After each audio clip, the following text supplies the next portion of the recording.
Will humanitarian aid prove a desperately needed lifeline for Venezuelans, or perhaps the next battleground of the standoff that's got the whole planet picking sides? While the Trump administration cuts oil payments and claims all options are on the table to force Nicolas Maduro to stage fair elections, it's also announced an aid corridor through Washington allies Brazil and Colombia. Is Maduro right to reject that aid? What happens next? Already many Venezuelans have to cross into neighboring states for medicine and supplies. Such is the dire situation at home. Some return, others prefer to stay away for good. We'll ask what's really in the interest of the population in this case, and in the interest of nations that have followed the United States' lead in recognizing Parliament Speaker Juan Guaido instead of Maduro, but who balk at the prospect of foreign military intervention. Are they now beholden to what Donald Trump decides?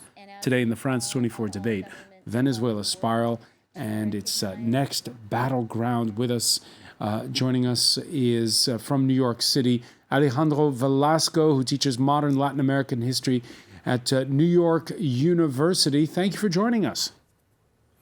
Thank you. Also with us here in the studio, Natalia Brandler, director of the Latin American Political Studies Group, GEPAL, and just back from Venezuela. Welcome to the show again. Thank you for inviting me. From Newcastle, Michael Durham, who teaches at Northumbria University, the author of Politics in Venezuela. Thanks for joining us. Good afternoon. The France 24 debate on Facebook and Twitter, hashtag F24debate. Let's start with the very latest. Pope Francis says the Vatican would be willing to mediate in Venezuela if both sides asked. Speaking to reporters on his flight back from a visit to Abu Dhabi, the Sovereign Pontiff said there should first be preliminary steps to try to bring the two sides closer together.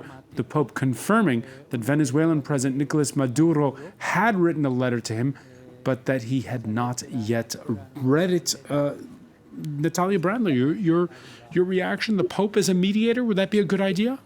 Well, I think that all these countries that are asking for dialogue should understand that it is a little bit too late for that, in the sense that all dialogues up to now have failed. Starting with Cesar Gaviria in 2002, we had, when he was secretary of the OAS, it was the representative of UNASUR. Even the Vatican already had a mediation in Venezuela. All of those have failed because this is a problem right now of a very different situation in a country that is... Do you believe the Pope when he says that he's received the letter but hasn't read it yet? Oh, I don't know. Those are politics, inside politics. But I would say that the Vatican knows exactly what's happening, and he knows also what Maduro is asking. He's asking for a little bit of time, oxygen. He's right now in a very difficult position with all the international community. Alejandro Velasco, do you agree with Natalia Brandler?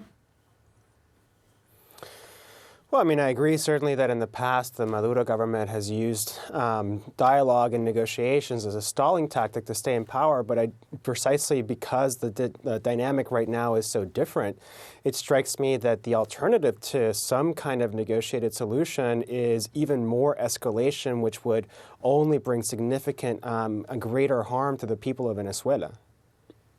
Only bring more harm. At this point in time, we have this battle, as we said, that's playing out over aid. Canada pledging 40 million worth of aid. Germany, 5 million euros worth, while Washington promising $20 million over the weekend. The head of the U.S. Agency for International Development, USAID, tweeting photos of supplies stamped with American flags. But the president of Venezuela doesn't want it. Nicolas Maduro, who accuses the U.S. of trying to mount an invasion through border crossings like that in Cucuta on the Colombian border. I will not let them humiliate the people of Venezuela. They want to give us a message, pretend that we're beggars who need help, that we deserve to be colonized. This is the message. They call it the meta message, the one that subconsciously enters the psyche. If they want to help Venezuela, then end the blockades, seize the sanctions, and release the Venezuelan bank accounts. Venezuela will go its own way. We will go forwards as we always have done. We are a proud country. Michael Durham, is Venezuela in a position to refuse humanitarian aid? I think it has to, because with humanitarian aid comes the situation of humanitarian intervention, and that's what these countries really want. From the United States' point of view and from Europe's point of view, this is not really about the situation in Venezuela today. There was a coup in 2002. They wanted to take charge of the country then when the country was doing okay. So really the concern for the Venezuelan people is just a pretense. They really don't care about the Venezuelan people. They want to take control of the country. And as I say, Maduro I think is right to refuse humanitarian aid because it's just a way of getting into Venezuela. Natalia Bronder? Well, first of all, the situation of Venezuela is not, it's not Maduro being attacked by other countries. And it's not a U.S. intervention as he says. First of all, we know that Venezuelans have been fighting against this regime for many, many years. They've been looking for this support for years. So these countries. When the U.S. talks about a humanitarian corridor, how do you envisage it? What would happen? Would it be an intervention like the kind that Nicolas Maduro fears? How would it work, getting the aid in? Well, why has Maduro allowed the country to go into this situation where everybody is, we need to But is he right understand. to be fearful of a humanitarian aid corridor coming into his country? Well, yes, because everyone wants Maduro to step down and to allow for democratic transition and to allow for fair elections. That's what everybody wants. We want new elections with a fair situation, not like the one who elected Maduro in the first place. And I need to say also, it's very important that we should not forget that the Cubans have been inside Venezuela since even when this project of Chavez started, and they have been they have the notaries, they are everywhere. So there is a resistance of the Cubans to allow Maduro to step down. I'm sure he Right, could but right now we have a envision humanitarian aid situation where obviously we have it's been statistically proven, people losing weight. You need to get the food aid in. 90%. How does it work? How does it work in your view? Well, in my view, it works that in the 3 points they have decided from Brazil and Cucuta, they would allow this humanitarian aid to go inside certain places, like it's basically food for babies, hospitals, people who are dying from cancer, they would get this treatment. Of course, it would need the help of the army, of Venezuelan army, that they wouldn't stop this aid. So the problem is, what will the military do? Will they allow this humanitarian aid to go into the country, or will they not? In that case, there is a situation of a risk of confrontation. Alejandro Velasco, this offer of humanitarian aid, this talk of corridors, how do you see it playing out? Well, I agree that it's playing out in the context of higher and higher escalation. And to some extent, this is exactly actually what the larger strategy is banking on. To this point, the military in Venezuela, even though they have remained loyal to Maduro, they haven't had a real concrete mixed order situation or conflicting order situation where they would have to either obey Guaido or obey Maduro. And this is exactly the kind of situation if, in fact, there were troops stationed abroad with humanitarian aid that would then allow Guaido to issue an order to the military to step down, to allow that aid to enter, and Maduro to say, again, to the military, no, prevent any troops from entering. And so that's the outcome that's on the table. And of course, it's a high-stakes gamble with the people of Venezuela's lives at stake. If, in fact, what is at issue is humanitarianism and humanitarian aid, then it should be released regardless of who is in power. The idea that you are holding up humanitarian aid until conditions on the ground shift belies the very claim that humanitarianism is what you're concerned about. Daniel, we're joined now from Bogota by Daniel Landsberg Rodriguez, who teaches at Northwestern University in Chicago at the Kellogg School of Business. Thank you for being with us from the Colombian capital. You just heard there Alejandro Velasco. You agree with him?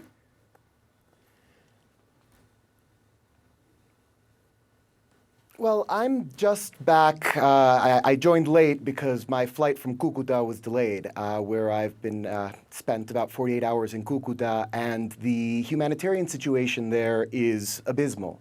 I spoke to a family last night who had just crossed the border, was planning on walking to Lima, Peru, over a period of 15 days, had come without jackets.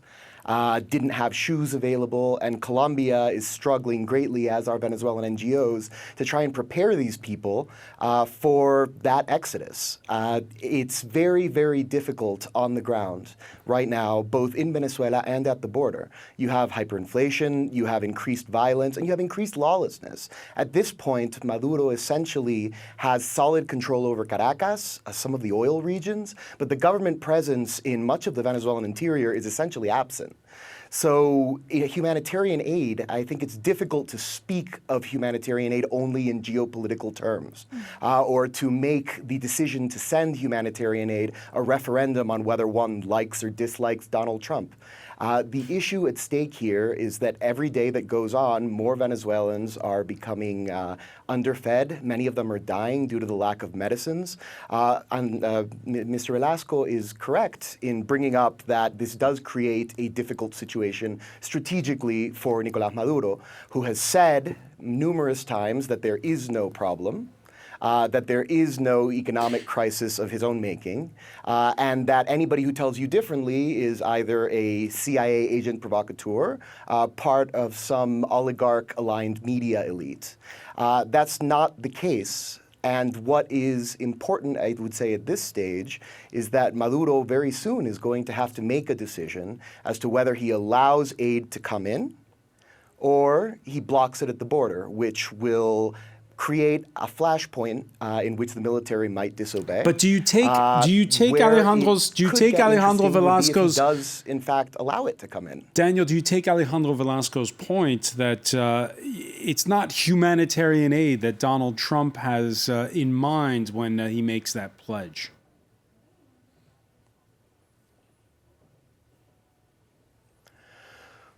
I don't know what Donald Trump has in mind when he makes that pledge, and obviously it is the timing of all this, given some of the domestic events that have taken place in the United States, is definitely something that is worth keeping in mind. That said, having seen the types of families who are crossing, the condition that they're in, I am less worried about intent and more worried about the fact that we're going to have millions and millions of dollars of food and medicine that could theoretically go to the most vulnerable population in the Americas today. And that's going to be a decision that's going to be largely left to Nicolas Maduro. It's not an enviable decision in a political sense. If I were Maduro, honestly, I would say this food is coming in from the Colombian people, not the Colombian government, which is an enemy of our revolution and is aligned with the United States. I would try and spin it internally, but I would let the food in, because with every passing day, more people are fleeing and more people are dying. And is there any evidence of a built-up military presence at the border, as some have been suggesting over social media?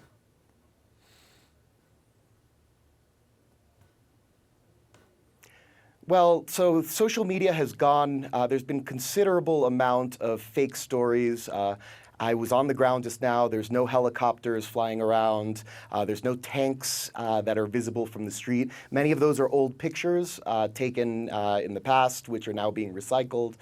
So you have to be a little bit careful with that. That said, since Venezuela has no free press and has not for a long time, these are the types of stories that end up getting recycled over and over again and create maximum uncertainty. Generally, that's helped Maduro. This time it may not, because there are very high expectations or of the possibility that there could be an invasion afoot. I did not see any evidence of that during my time on the ground there. That said, there is let's say, heightening probably of troop allocation in the area on both sides. Unlike in times past, for example, during the War of Words in 2008 between Hugo Chavez Frias and Álvaro Uribe, there you had specific orders given on television to militarize the border. This time that is notably absent, and I think for the reason that Alejandro brought up, that Maduro does not want to be seen publicly giving an order that then might be disobeyed, because that's something that could very easily trigger his downfall. Meanwhile, in Colombia, where I saw very little appetite for outright invasion, there is a sense that this is a problem that has to be dealt with, and the humanitarian situation, because they are very under-resourced for the numbers of people who are crossing right now from Venezuela. It's something that has destroyed the local economy. The exchange houses, which used to be a major factor there economically, are now all broke because Venezuela's currency is hyperinflated. It's a very difficult time for the region, and Colombia, for the debt it owes its own people, as well as the debt it owes Venezuela, which when Colombia was bad, did take a lot of Colombians in. It does seem very committed to helping to be part of an eventual solution. All right, when we come back, we're going to look at how regional players are lining up in all this and how the pressure is mounting in more ways than one. Stay with us. You're watching the France 24 debate.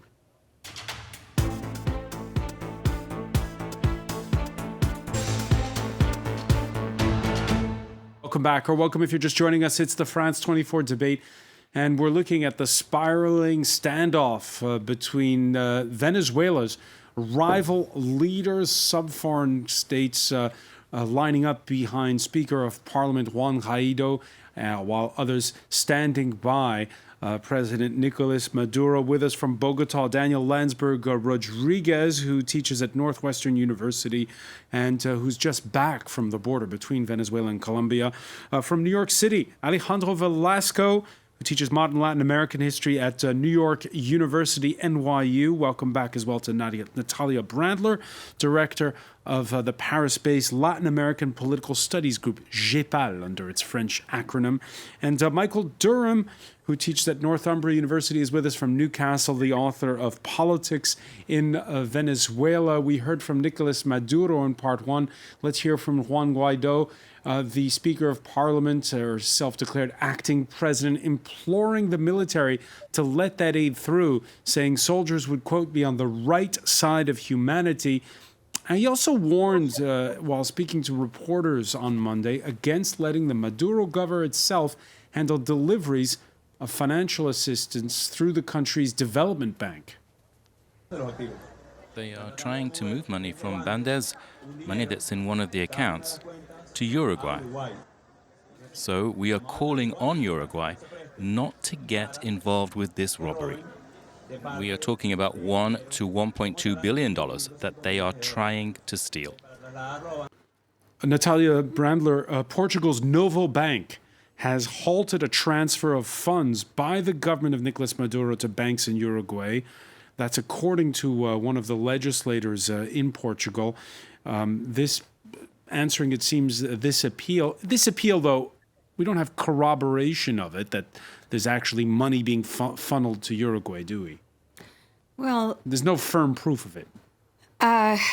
There's no firm proof, but this kind of movement have been happening, sending, for instance, gold to Turkey, sending gold to different countries, sending transfers. I mean, this is a government that has worked basically on the base of corruption. They have stolen the country's goods, I mean, there's a clique of a lot of corruption. But not only that, we have seen a position of Uruguay changing because during the Mercosur, when Mercosur voted a democratic clause against Venezuela, Uruguay supported. But now, one thing we need to know is that any country that would go see Chavez, they would never leave with their pockets empty. So, for instance, Venezuela has a debt with Uruguay of 36 million. They have paid $8 million only.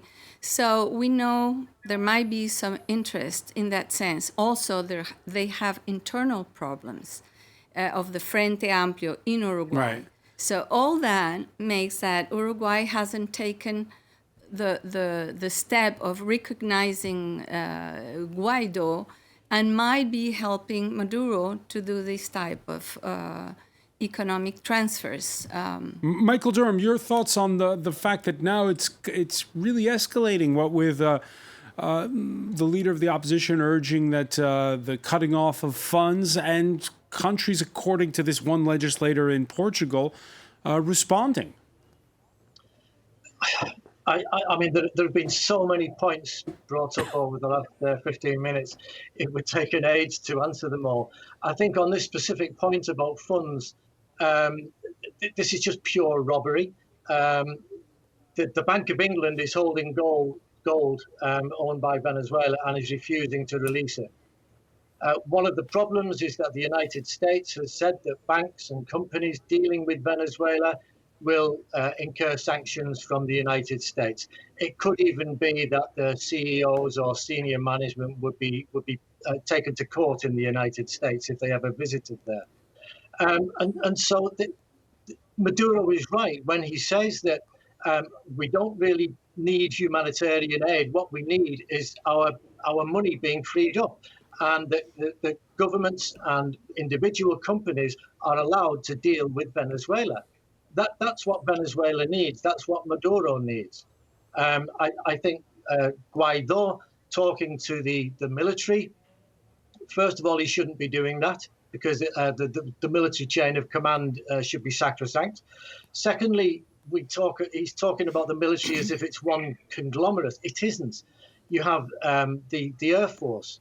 Recently, we've had the ex-chief of the Air Force coming out in favor of Guaido. We've had the ex-military attaché in Washington coming out in favor of Guaido. What a surprise. But you have then the army. These are very different people from the Air Force. The Air Force, because of the skills needed to be pilots, are generally more educated. They come from a higher class. They are more represented by Guaido, shall we say. The military recruits, the army, the foot soldiers, are not. They come from ordinary homes, and they've seen, we've already heard mention of Cuba being involved in Venezuela. One of the things that Cuba has done in Venezuela is send doctors, including the 2,500 who were thrown out by Brazil a couple of weeks ago. They've now gone to Venezuela to treat the poorest people who the Venezuelan doctors did not treat before, and the Venezuelan health system did not cater for. So, there is so much going on, but the thing that Maduro needs, that Venezuela needs, is to be freed to act as a president. Daniel Landsberg-Rodriguez?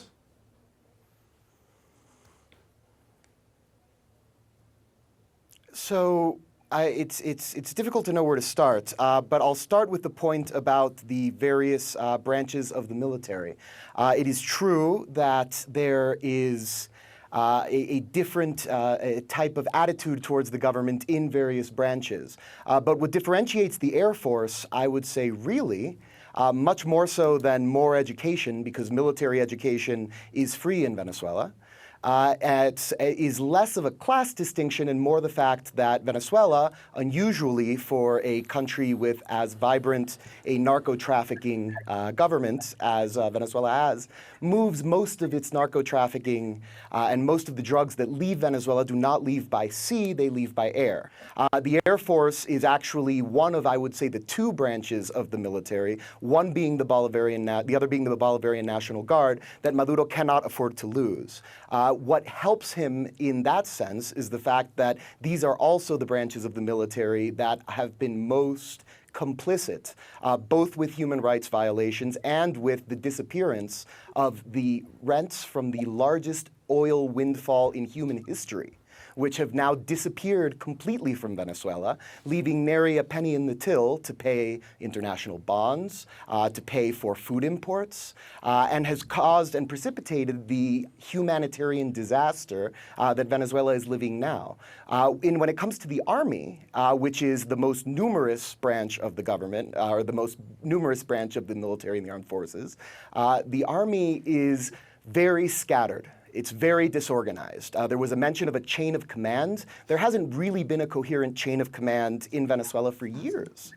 There are more generals at present in Venezuela than in all of NATO combined. There's over 2,000 generals in Venezuela. Everybody is a general. That means that having generals defect, such as the two that defected from the Air Force, one being the ex-commander of the Air Force, another being an acting general in the Air Force, most of them are actually administrative roles. They control no troops, which is something that's really important to keep in mind. Also, despite having that many generals, many times it can be the captains, the majors, the lieutenant colonels who are giving orders. Because if a captain who's close to a senior member of the regime, Diosdado Cabello or an Arriaza, for example, or Maduro himself, enters a room to talk to a general, it is the captain that's giving the orders. Because the merger between military and civilian, and to a certain extent organized crime, has been very, very strong. And that creates a situation that is highly dangerous for Maduro. Because if a coup were to come, it probably wouldn't come from the generals. It would come from the captains, the lieutenants, the people who have less to lose if a new government were to take over and investigate the human rights violations and the disappearance of all the money over the last 20 years. So where you can see the government's attitude towards the military is in the frequency in which they move people around, the frequency in which they purge people. Right now, Maduro is on his very best behavior for fear of new sanctions. We recently had a protest, one of the largest on record, on Saturday, which unusually had no arrests, it had no violence, it had no repression. He is wearing velvet gloves when it comes to the population, but that has not been the same case for the military. Alejandro Velasco, let me bring in Alejandro Velasco on this. Military secret police. We've had There's a bit of a delay there with the connection with Bogota. I'm going to just interrupt you there, Daniel, to bring in Alejandro Velasco. Yeah, what do you make of the fact that last Saturday's mass demonstrations in Venezuela went off so peacefully?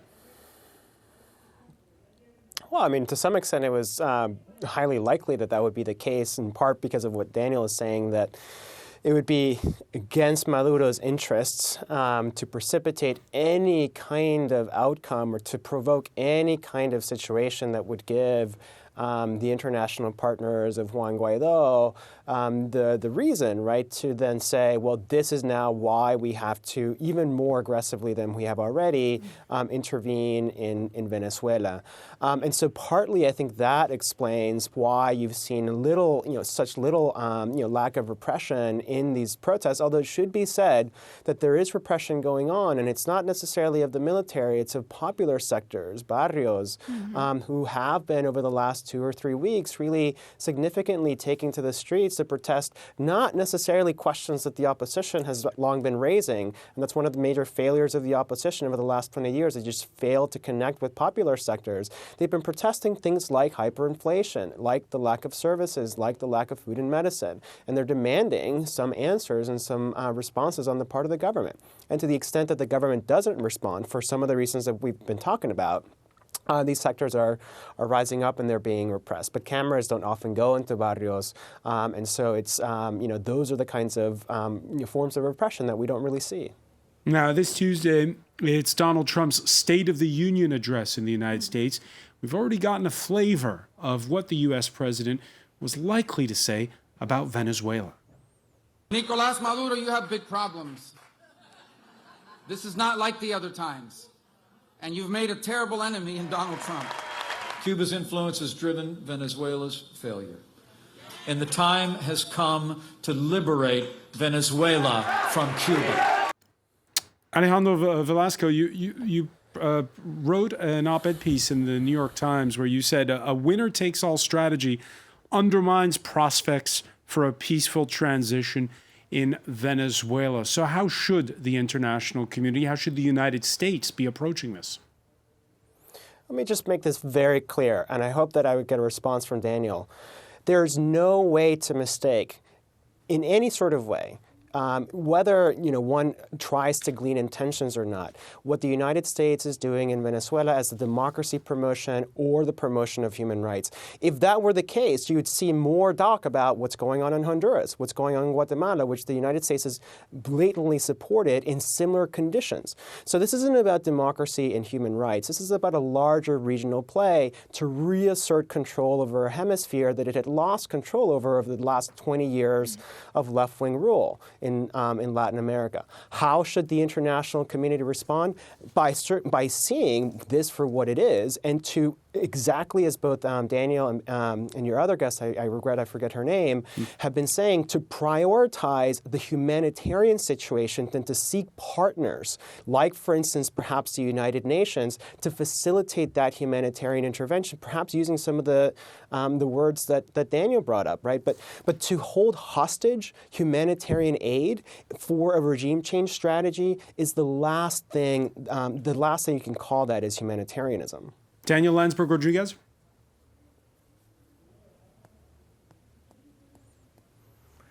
So I agree with a lot of what was said. Chavismo is not going to go away. Regardless of whether Maduro survives this latest crisis or not, there has to be reconciliation. There's going to have to be substantial amnesties for what has happened over the last 10 years.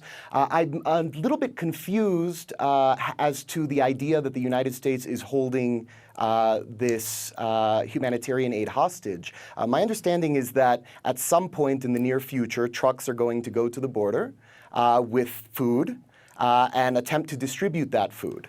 Regardless of whether Nicolas Maduro is in charge or not. The risk for Nicolas Maduro is that if those trucks make it in, that is an order that was given by Juan Guaido, who was proclaimed by the National Assembly to be the acting president, and against an order that Nicolas Maduro has been giving for years, that Venezuela does not need international assistance because it is not un país de mendigos. It's not a beggar country.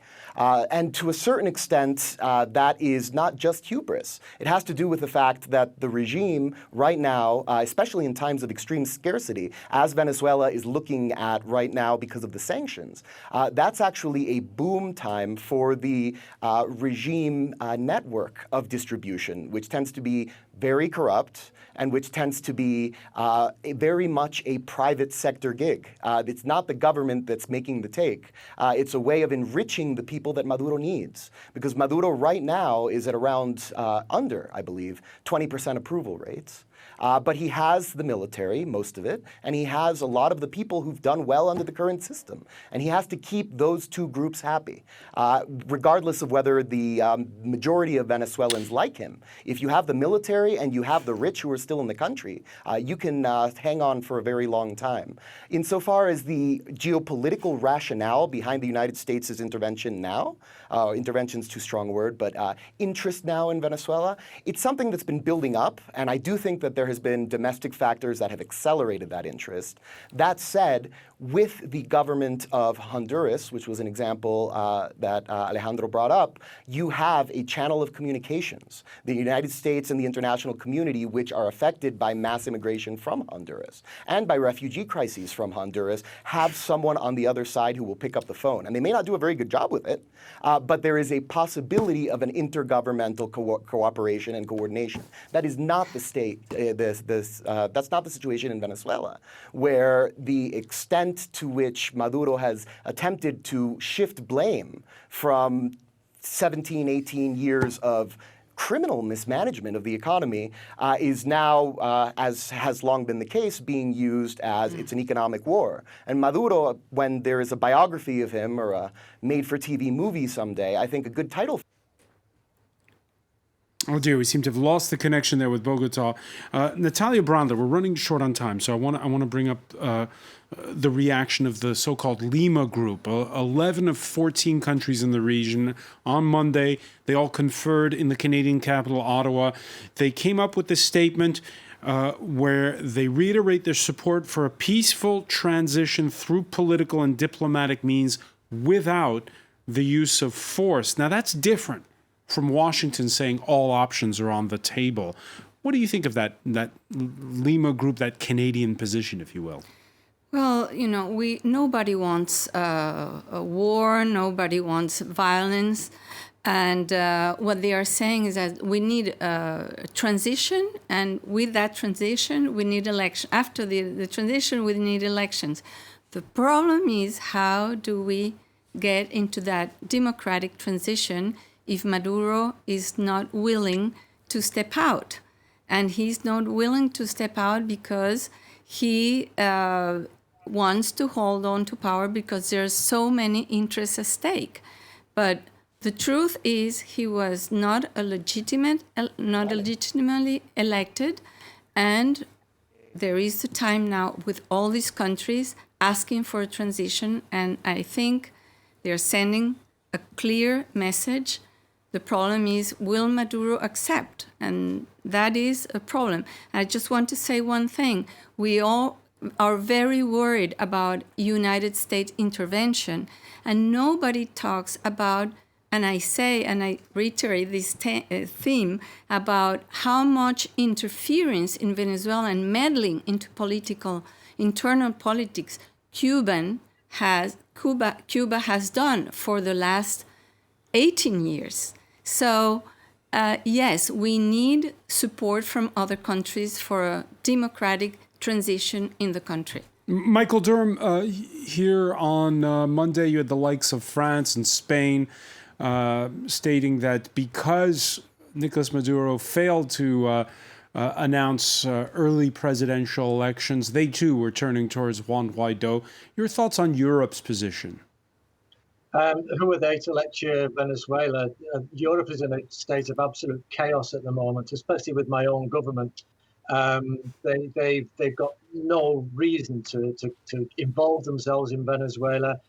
They're purely following the US lead. I mentioned before the Bank of England is withholding gold bars from Venezuela. The Foreign Office Minister of the UK is Alan Duncan, somebody who's got long-standing and very deep interests in the international oil industry. It's just an absolute embarrassment. Just keep out of Venezuela, for God's sake.